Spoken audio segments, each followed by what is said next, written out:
Good morning, students. Today I am going to explain about chemical nature and properties of enzymes. All the enzymes are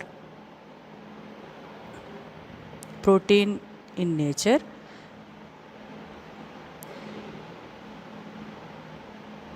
In recent years, it was noticed that RNA molecules present in our body also has enzyme activity. మన బాడీలో ఉండే RNA కూడా enzyme యాక్టివిటీని చూపిస్తుందని recent ఇయర్స్లో కనుక్కున్నారన్నమాట. ఈ ప్రతి ఎంజైమ్కి కూడా దాని 3 dimensional structure ఉంటుంది. అది దాని స్ట్రక్చర్ దానికే ప్రత్యేకం అన్నమాట.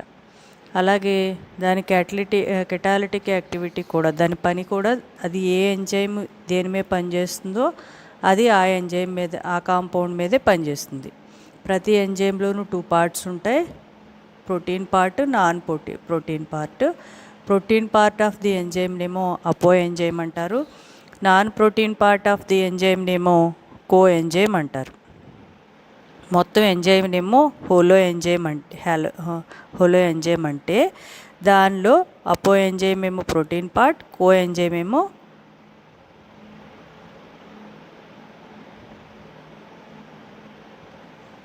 నాన్ ప్రోటీన్ పార్ట్ అన్నమాట. Next, what are the factors affecting the enzyme activity?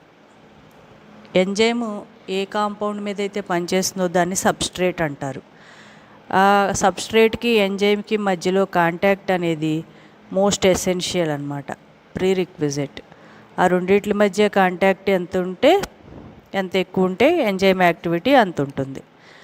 అది ఫస్ట్ థింగ్. ఇంకొకటి, ఇంకా వేరు అంశాలు ఎంజైమ్ యొక్క పనితనాన్ని ప్రభావితం చేస్తాయి. దానిలో ఫస్ట్ది కాన్సన్ట్రేషన్ ఆఫ్ ఎంజైమ్. ఎంజైమ్ యొక్క కాన్సన్ట్రేషన్ ఇంత ఉండాలి, మినిమం ఇంత ఉండాలి అని ఉంటుంది. అంతా మనం మెయింటైన్ చేయాలన్నమాట ఆ రియాక్షన్ కంప్లీట్ అవ్వడానికి.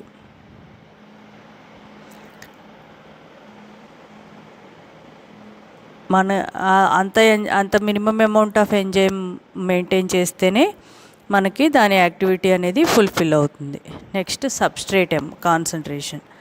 సబ్స్ట్రేట్ యొక్క కాన్సన్ట్రేషన్, ఎంజైమ్ యొక్క కాన్సన్ట్రేషన్ అంతకంటే పెంచామనుకోండి దాని యాక్టివిటీ పెరుగుతుంది. మినిమం ఎంత కావాలో అంత కావాలి, అంతకంటే ఎక్కువ ఎంత పెంచితే ఆ రియాక్షన్ యొక్క స్పీడ్ అంత పెరుగుతుంది. అలాగే ఆ ఎంజైమ్ పనిచేసేటువంటి సబ్స్టెన్స్ ఉంటుంది కదా, ఆ సబ్స్ట్రేట్ అనేది కాన్సన్ట్రేషన్ ఇంక్రీజ్ అయితే రియాక్షన్ యొక్క స్పీడ్ కూడా ఇంక్రీజ్ అవుతుందన్నమాట.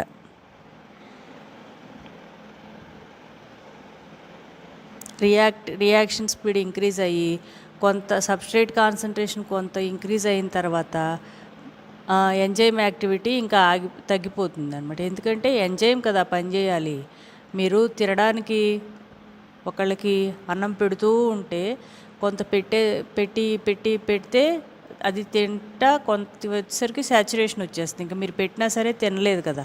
అలాగా ఎంజైమ్ కాన్సన్ట్రేషన్ అయితే పెంచే కొలది రియాక్షన్ స్పీడ్ పెరుగుతుంది.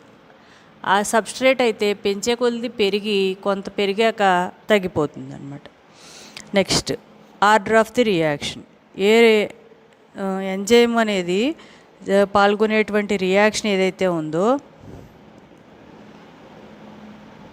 ఆ రియాక్షన్ యొక్క స్పీడు సబ్స్ట్రేట్ కాన్సన్ట్రేషన్కి డైరెక్ట్లీ ప్రపోర్షనల్గా ఉంటుంది. కాబట్టి రేట్ ఆఫ్ ది రియాక్షన్ మనం ఏమని చెప్పాలంటే, ఏదైతే సబ్స్ట్రేట్ కాన్సన్ట్రేషన్ మీద డిపెండ్ అయి ఉంటుందో,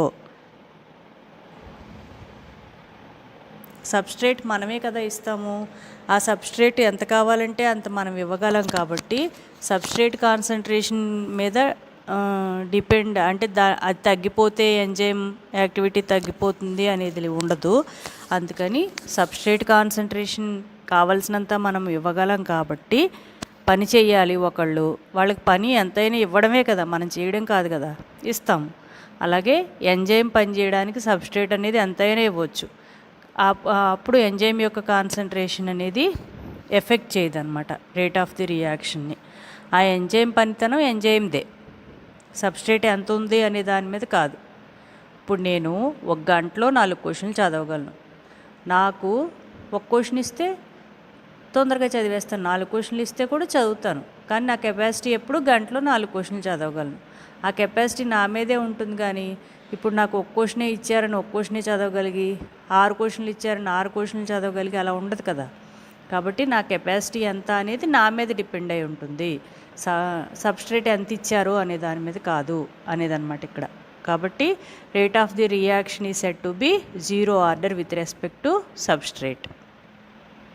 next effect of temperature. Enzyme యొక్క రియాక్షను టెంపరేచర్ ఇంక్రీజ్ చేసే కొలది ఒక మ్యాక్సిమం లెవెల్కి ఇంక్రీజ్ అయ్యి తర్వాత డిక్రీజ్ అయిపోతుంది అనమాట.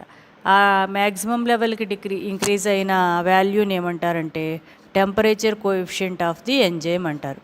ఇప్పుడు ఒక ఎంజైమ్ తీసుకున్నాం అనుకోండి, ఆ ఎంజైమ్ పార్టిసిపేట్ చేసే రియాక్షను 40 degrees దాకా ఇంక్రీజ్ అయ్యి దాని తర్వాత దాని రియాక్టివిటీ డిక్రీజ్ అయిపోయింది అనుకోండి, అంటే 40ని ఏమంటారు ఆ ఎంజైమ్ యొక్క టెంపరేచర్ కోఎఫిషియంట్ అంటారు. దాన్ని క్యూ బేస్తో చూపిస్తారనమాట ఇలాగ. Next effect of pH. Hydrogen ion concentration increase అయితే pH వాల్యూ డిక్రీజ్ అవుతుందన్నమాట. అది ఎంజైమ్ యొక్క యాక్టివిటీని ఇన్ఫ్లుయెన్స్ చేస్తుంది. ప్రతి ఎంజైమ్కి ఒక్కొక్క ఎంజైమ్కి ఒక్కొక్క ఆప్టిమమ్ pH వాల్యూ ఉంటుంది. ఆ ఆప్టిమమ్ pH వాల్యూ దగ్గర ఆ ఎంజైమ్ యాక్టివ్గా ఉంటుందన్నమాట. ఆ pH వాల్యూ కంటే అటు ఇటు మారితే అది ఇన్యాక్టివ్ అయిపోతుంది, టోటల్లీ ఇన్యాక్టివ్ అయిపోతుంది. దాన్ని డీనేచర్ అయిపోయింది అంటారనమాట. కాబట్టి ఒక పర్టికులర్ టెంపరేచర్ అనేది, పర్టికులర్ pH అనేది మెయింటైన్ చేయాలి. ఆ పర్టికులర్ pHకి అటు ఇటు అవ్వకూడదు అనమాట. అంటే యాసిడ్ కండిషన్లో వర్క్ చేసే ఎంజైమ్స్, బేస్ కండిషన్లో వర్క్ చేసే ఎంజైమ్స్ అలా ఉంటాయి కదా, అది. Next effect of product concentration. ఒక రియాక్షన్ జరుగుతున్నప్పుడు మనకి ఇది లీచార్షియల్ ప్రిన్సిపల్లో కూడా నేర్చుకుంటాం. ప్రోడక్ట్ అనేది ఎక్కువగా ఇంక్రీజ్ అయిపోతుంది అనుకోండి కాన్సన్ట్రేషన్, దాని రియాక్షన్ స్పీడ్ అనేది డిక్రీజ్ అయిపోతుంది కదా, అలాగే ఎంజైమ్ వెలాసిటీ కూడా డిక్రీజ్ అయిపోతుంది. తర్వాత ఎఫెక్ట్ ఆఫ్ యాక్టివేషన్. కొన్ని ఎంజైమ్స్కి ఏంటంటే ఆ ఎంజైమ్స్తో పాటుగా సపోర్టింగ్ యాక్టివేటర్స్ కావాలి. అవి inorganic metal ions like magnesium +2, Mn+2, Zn+2, Ca+2, Cu+2 etcetera. ఇవి ఉంటేనే అవి బాగా పనిచేస్తాయి అన్నమాట.